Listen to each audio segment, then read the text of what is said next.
Hello everyone, welcome to संविदा वर्ग 3 online classes. तो फ्रेंड, आज की इस क्लास में हम वर्ग 3 के लिए हिंदी प्लस पेडागोजी के कुछ महत्वपूर्ण क्वेश्चन स्टडी करेंगे, जो कि आपके एग्जाम के लिए बहुत ही महत्वपूर्ण क्वेश्चन है गाइस। और ये जो क्वेश्चन आज मैंने लिए हैं हिंदी प्लस पेडागोजी के, ये आपकी MP TET, C TET, UP TET और भी ऑल टेट एग्जाम के लिए बहुत ही महत्वपूर्ण क्वेश्चन है। सो गाइस, वीडियो को कंप्लीट जरूर देखें, क्योंकि ये ऐसे क्वेश्चन हैं जो एग्जाम में बार बार पूछे जाते हैं और एग्जाम में आने के इनके मैक्सिमम चांस भी रहते हैं। सो गाइस, देखते हैं आप कितने क्वेश्चन के करेक्ट आंसर दे पाते हैं, हमें कमेंट बॉक्स में कमेंट करके जरूर बताएं। सो चलिए स्टार्ट करते हैं आज की अपनी क्लास और चलते हैं हमारे क्वेश्चन नंबर 1 की तरफ।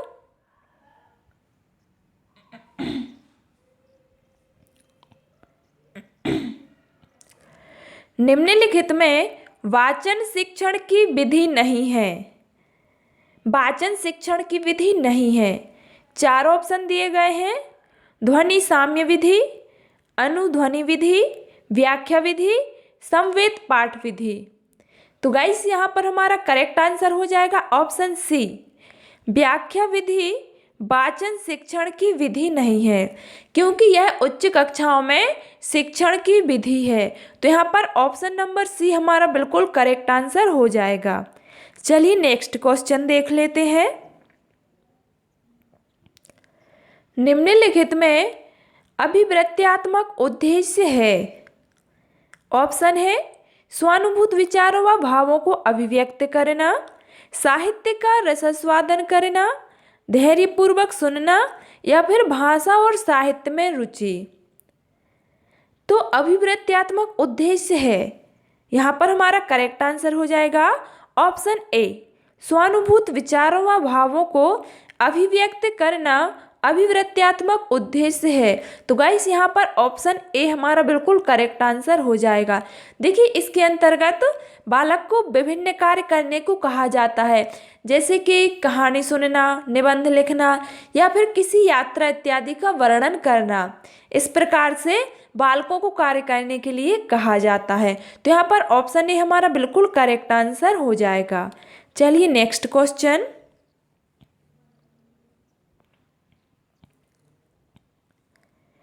एक और अजगरहि लखी एक और मृगराय, बिकल बटोही बीच ही परियो मूर्छा खाए। इन पंक्तियों में प्रयुक्त रस है। ये जो पंक्तियां दी गई हैं, इन पंक्तियों में कौन सा रस है? ऑप्शन है रौद्र रस, वीर रस, भयानक रस, करुण रस।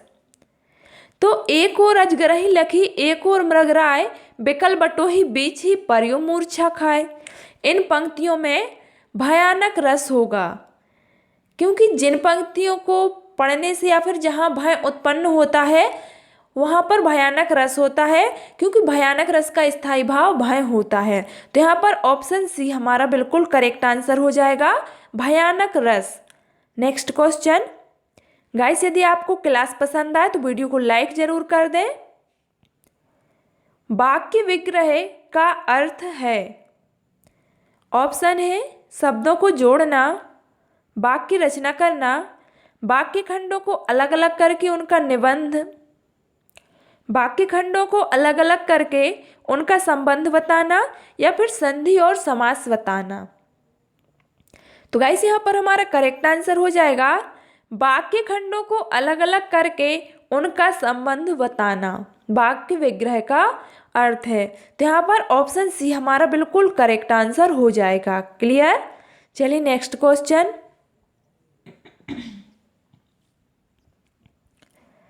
परिसीमन का विलोम है। परिसीमन। ऑप्शन है ससीम, निर्सीमन, असीमन, ससीमन। परसीमन। यहाँ पर हमारा करेक्ट आंसर हो जाएगा ऑप्शन सी, असीमन। परसीमन का विलोम होगा असीमन। देखिए, परसीमन का अर्थ होता है सीमित गाइस, परसीमन का अर्थ होता है सीमा निश्चित कर देना। तो यहाँ पर ऑप्शन सी हमारा करेक्ट आंसर हो जाएगा, परसीमन का विलोम असीमन होगा। Next question.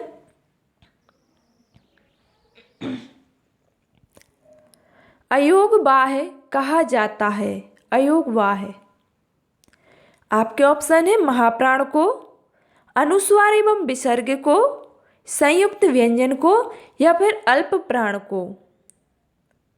तो गाइस अयोगवाह है अनुस्वार एवं विसर्ग को कहा जाता है, जो कि हमारे लिए ऑप्शन बी में दिया गया है। तो यहाँ पर ऑप्शन बी हमारा करेक्ट आंसर हो जाएगा, क्योंकि इनकी प्रकृति ना तो पूर्णतः स्वरों से मिलती है और ना ही व्यंजनों से मिलती है।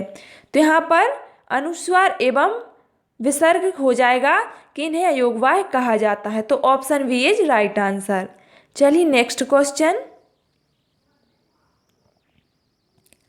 हिंदी का पहला पत्र है, वेरी वेरी आईएमपी क्वेश्चन है गाइस, ध्यान से देखना। ऑप्शन है उदंत मार्तंड, इतिहास तिमिरनाशक, बनारस अखबार या फिर हरिश्चंद्र मैगजीन। हिंदी का पहला पत्र, तो हमारा करेक्ट आंसर हो जाएगा ऑप्शन ए उदंत मार्तंड। ये हिंदी का पहला पत्र है। और गाइस एक बात और याद रखना, उदंत मार्तंड के, और गाइस एक बात और याद रखना, उदंत मार्तंड, और गाइस एक बात और याद रखना, उदंत मार्तंड इसका प्रकाशन 30 मई को हुआ था 1826 ईस्वी में। क्लियर? उदंत मार्तंड का प्रकाशन 30 मई 1800। गाइस एक बात और याद रखना, उदंत मार्तंड का प्रकाशन 30 मई 1826 ईस्वी में कलकत्ता से एक साप्ताहिक पत्र के रूप में हुआ। क्लियर? 30 मई 1826 ईस्वी। याद रखना, कभी कभी ये भी एग्जाम में पूछ लिया जाता है। तो यहाँ पर ऑप्शन ए हमारा बिल्कुल करेक्ट आंसर होगा। चलिए नेक्स्ट क्वेश्चन। धर्म पालन करने में बाधा डालने वाली प्रवृत्तियां कौन सी हैं? धर्म पालन करने में ऑप्शन है कमजोर मन, उद्देश्य का निश्चित ना होना तथा चंचल मनोवृत्ति का होना, धर्म का ज्ञान ना होना, आलस्य की अधिकता या फिर जानकारी की कमी। तो यहाँ पर हमारा करेक्ट आंसर हो जाएगा ऑप्शन ए कमजोर मन, उद्देश्य का निश्चित ना होना तथा चंचल मनोवृत्ति का होना। ऑप्शन ए हमारा बिल्कुल करेक्ट आंसर हो जाएगा। Next question. उसने नहाकर भोजन किया, इस वाक्य में नहाकर निम्नांकित में से किस क्रिया का उदाहरण है? नहाकर। ऑप्शन है संयुक्त क्रिया, प्रेरणार्थक क्रिया, द्विकर्मक क्रिया या फिर पूर्वकालिक क्रिया। तो यहाँ पर हमारा करेक्ट आंसर हो जाएगा पूर्वकालिक क्रिया। नहाकर पूर्वकालिक क्रिया का उदाहरण है। तो ऑप्शन डी हमारा बिल्कुल करेक्ट आंसर होगा। Next question. गाइस वीडियो को लाइक जरूर कर दें, वेरी वेरी इंपॉर्टेंट क्वेश्चन है। हिंदी साहित्य के इतिहास के संबंध में modern vernacular literature of Hindustan किसने लिखा है? ऑप्शन है George Abraham Grierson, Sumit Kumar Chatterji, Garcin de Tassy या फिर धीरेन्द्र वर्मा। तो यहाँ पर हमारा करेक्ट आंसर हो जाएगा option A George Abraham Grierson. Clear? देखिए पहली बार इस ग्रंथ में हिंदी साहित्य के इतिहास को कई कालखंडों में विभाजित किया गया और इसमें ग्रियर्सन ने भक्ति काल को हिंदी साहित्य का स्वर्ण युग घोषित किया। ये भी याद रखना है आपको। तो यहाँ पर ऑप्शन ए हमारा बिल्कुल राइट आंसर हो जाएगा। चलिए नेक्स्ट क्वेश्चन।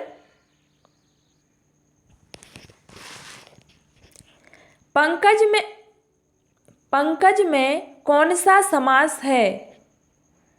आपके ऑप्शन है द्वंद्व समास, द्विगु समास, कर्मधारय समास या फिर बहुव्रीहि समास।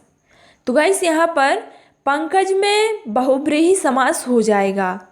क्या है बहुव्रीहि समास में?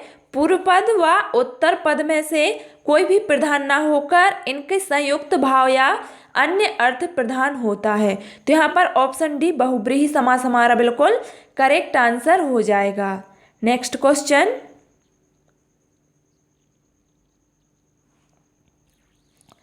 ऊंट की चोरी नेहुरे नेहुरे का अर्थ है?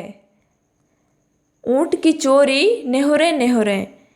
ऑप्शन है जान जोखिम में डालना, बड़े काम छिपाकर नहीं किया जा सकते, उदंड व्यक्ति की दुष्टता, या फिर किसी की वस्तु किसी दूसरे को दे देना।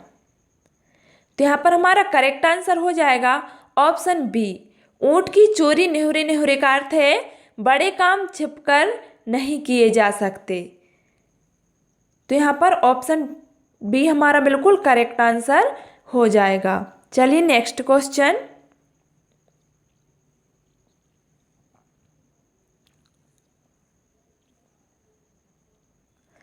धूतो अर्थात जीवों द्वारा होने वाला दुख वाक्य के लिए एक शब्द है। ऑप्शन है आधिदैविक, आधिभौतिक, आधिदैहिक, आत्मघाती। तो धूतो अर्थात जीवों द्वारा होने वाला दुख वाक्य के लिए एक शब्द हो जाएगा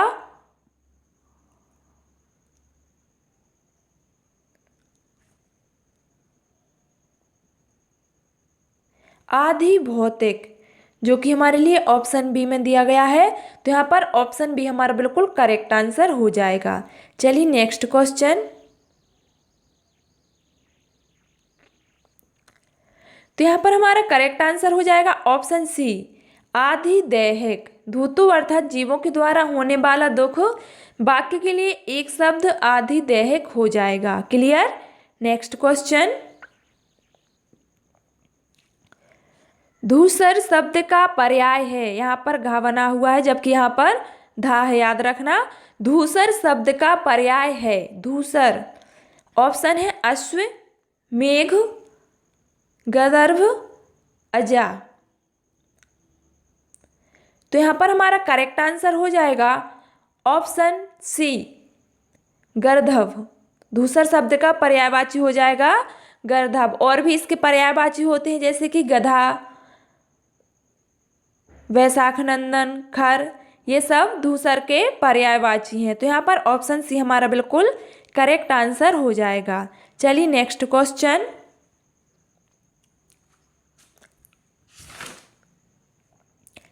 कानन का पर्यायवाची शब्द है कानन। ऑप्शन है पुष्प, विहिप, वन, उपर्युक्त में से कोई नहीं। तो यहाँ पर हमारा करेक्ट आंसर हो जाएगा ऑप्शन सी, कानन का पर्यायवाची है वन। और इसके और भी पर्यायवाची होते हैं जैसे विपिन, कांतार, अरण्य, ये सब कानन के ही पर्यायवाची हैं। तो यहाँ पर ऑप्शन सी हमारा बिल्कुल करेक्ट आंसर होगा। चलिए नेक्स्ट क्वेश्चन। बिनु पग चलें सुने बिनु काना, करे बिनु कर्म करें विधि नाना। इस पंक्तियों में प्रयुक्त अलंकार है, कौन सा अलंकार है इन पंक्तियों में?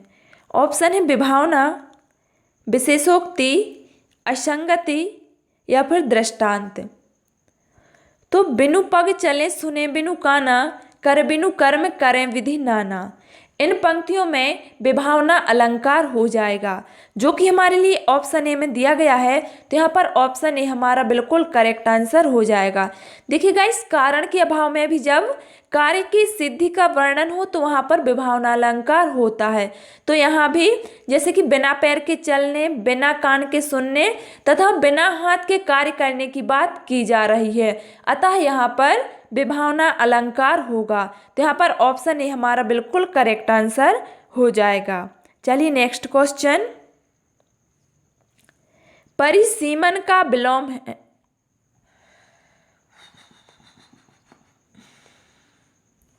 सुई का तत्सम रूप क्या है? सुई। ऑप्शन है सुजा, सूची, सलाई, या फिर सूची। तो यहाँ पर हमारा करेक्ट आंसर हो जाएगा ऑप्शन बी, सूची। सुई का तत्सम हो जाएगा सूची। ये हमारे लिए ऑप्शन बी में दिया गया है, तो हमारा करेक्ट आंसर ऑप्शन बी के साथ में चला जाएगा। सो गाइस, आज की क्लास में मैंने इतने ही क्वेश्चन इंक्लूड किए थे जो कि आपको इस वीडियो के माध्यम से बता दिए हैं। यदि आपको वीडियो पसंद आया हो तो वीडियो को लाइक कर दें और इसी तरह के नए नए वीडियो पाने के लिए चैनल को सब्सक्राइब जरूर कर लें। Thanks for watching this video. मिलते हैं नेक्स्ट क्लास में।